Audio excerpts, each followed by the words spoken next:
ಸಿಂಹ ಸಾಹಸ ಸಿಂಹ ನೆಟ್ಟಿ ಬರುವ ಜೋರು ನೋಡು, ದಿಟ್ಟ ವೀರ ಪಡೆಯ ನೋಡು, ದಂಡು ದಾಡಿ ನಡುವೆ ಕೂಡ ಗಂಡು ಗಲಿಯ ಬಿರುಸು ನೋಡು, ದಂಗೆ ಎದ್ದು ದಂಗು ಬಡಿಸು ಬೆಂಕಿ ಚೆಂಡಿನಾಟ ನೋಡು, ರಕ್ತದಲ್ಲಿ ಬೆವರು ಸುರಿಸಿ ಕೋಟೆ ಕಟ್ಟೋ ದೊರೆಯ ನೋಡಯ.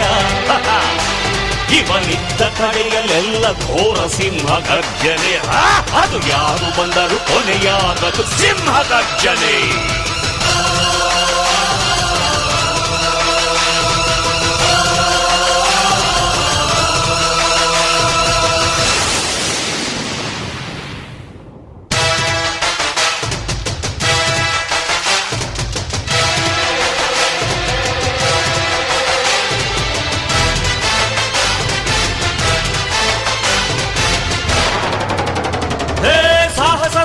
ಸಾಹಸ ಸಿಂಹ ಜಯದ ದಳಪತಿಯನು